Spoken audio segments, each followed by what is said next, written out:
Hello दोस्तों, how are you? कैसे हो आप? तो चलो आज हम स्टडी करने वाले हैं आईडीबीआई बैंक का। तो इसका हम टेक्निकल और फंडामेंटल दोनों भी देखेंगे और उसमें देखेंगे कि जो भी न्यूज़ फ्लो आया है, जो भी टेक्निकली और फंडामेंटली उसमें मूव क्या आया है और आगे क्या हो सकता है, वो भी हम जानने की कोशिश करेंगे। लेकिन देखो, जो भी अपना पूरा वीडियोज़ है वो शुरू करने से पहले मैं आपको एक डिस्क्लेमर भी देना चाहता हूँ कि जो भी हम वीडियो बनाते हैं उसमें जो भी मेन पर्पज़ है वो सिर्फ एजुकेशनल पर्पज़ है। मैं कोई भी सिविल रजिस्टर्ड एडवाइज़र नहीं हूँ। तो जो भी आप बाइंग या सेलिंग करेंगे वो अपने फाइनेंशियल एडवाइज़र से सलाह ज़रूर ले लें। तो ये वीडियो देखने से आपको सिर्फ इतना ही पता चलेगा कि आप कहाँ पे बाय करेंगे, कैसे बाय करेंगे और किस पर्पज़ से बाय करेंगे। लेकिन वो बाय करना या सेल करना है वो खुद अपने जो भी कुछ है वो अपने फाइनेंशियल एडवाइज़र और आपका खुद का स्टडी करके वो पूरा करें।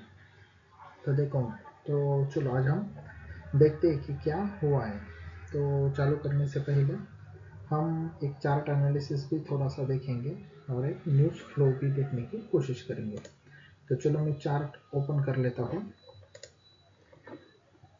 तो देखो, तो ये चार्ट आपको दिखाई दे रहा है। तो ये चार्ट में आज जो मूव आया है उसका आप हाई देख सकते हो। तो हाई कितना है?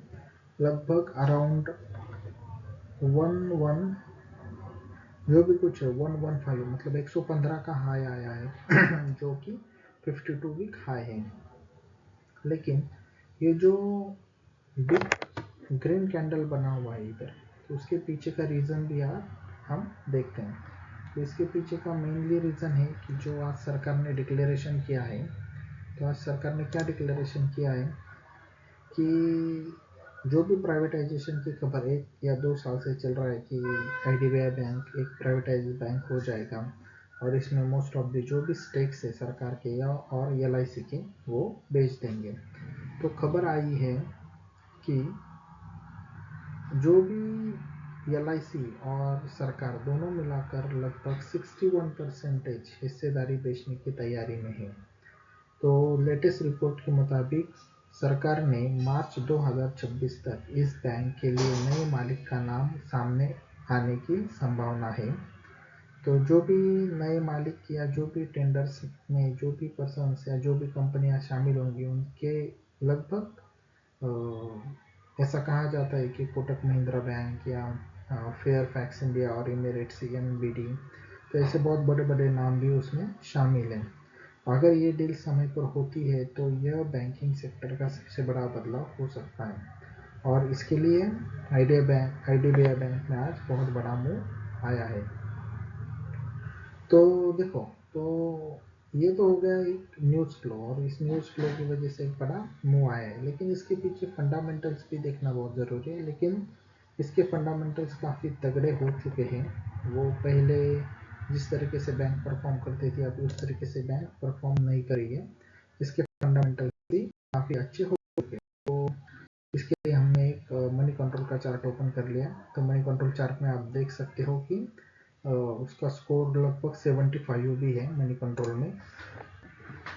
देखो, इसके क्वालिटी फैक्टर्स या ग्रोथ फैक्टर्स, वैल्यूएशन फैक्टर और टेक्निकल फैक्टर्स, तो इसमें सब में आपको दिखाई देता है कि क्वालिटी फैक्टर्स भी बहुत बढ़िया है, ग्रोथ फैक्टर्स भी बहुत बढ़िया है। लेकिन वैल्यूएशन के हिसाब से देखा जाए तो ये stocks little bit on higher position पे है।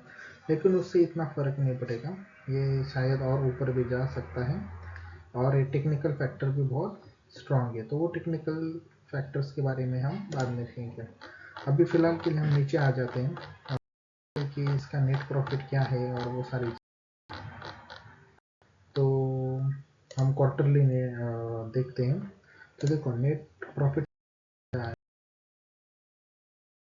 में 2000 मतलब 2023 करोड़ था और सितंबर में आया 30240 करोड़। तो देखो, लगभग नेट प्रॉफिट भी अच्छा खासा बढ़ चुका है। तो मतलब हम कह सकते हैं कि एक सडन राइज आ चुका है नेट प्रॉफिट में भी।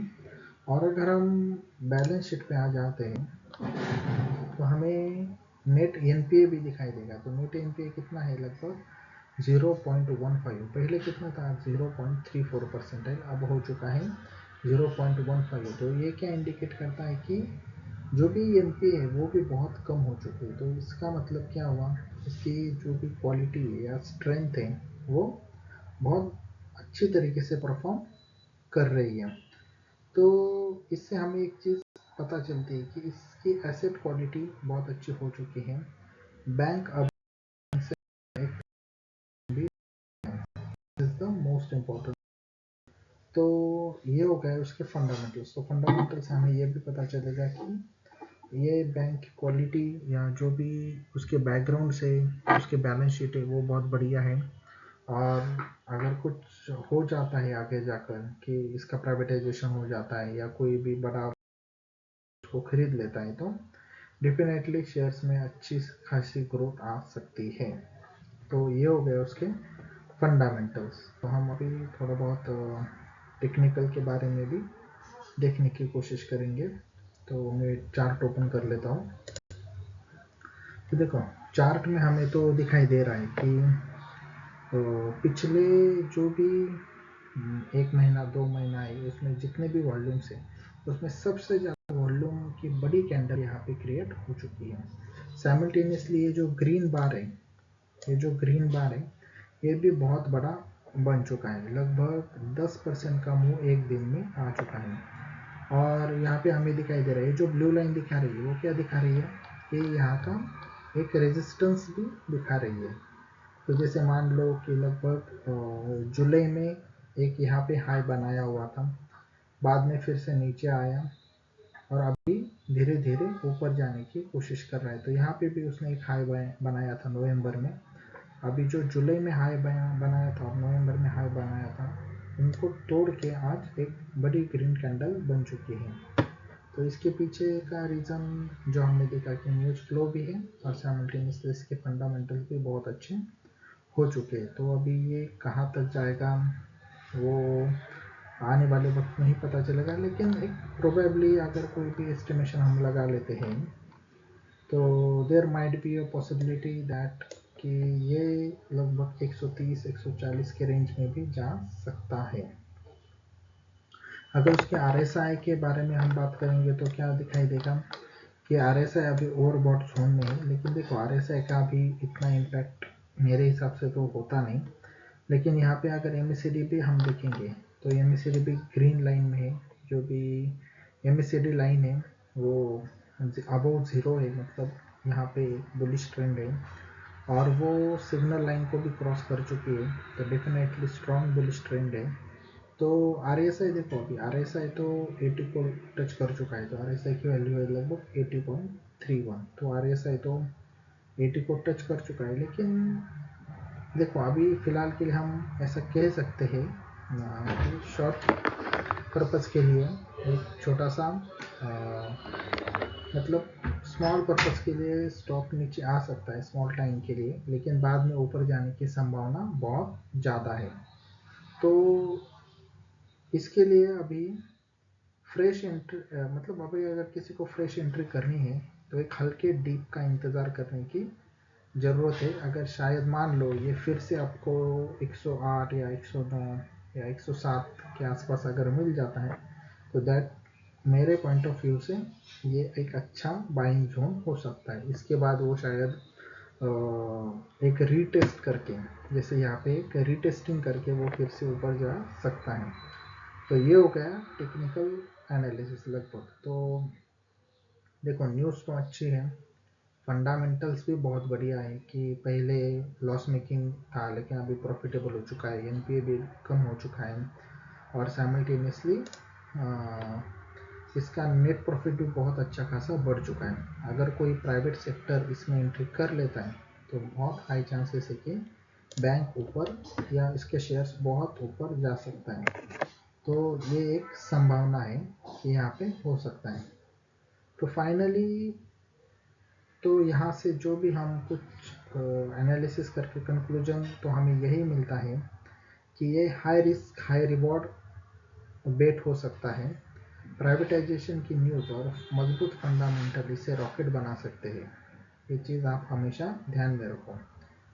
लेकिन अगर बाइंग जोन का अगर हम सोचेंगे तो 110 108 रुपये हो सकता है, अगर गलती से मतलब अगर थोड़े टाइम के बाद अभी कुछ नीचे आ जाता है, जैसे मान लो RSI अभी ओवरबॉट जोन में है 80 है, तो यहाँ से बहुत सडनली ऊपर जाएगा या सडनली 125 130 को टच करेगा, इसके चांसेस बहुत कम है।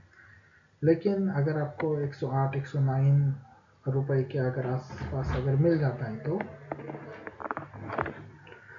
है तो अगर ये अच्छा ही बाइंग होगा। तो ये चीज़ हो गई।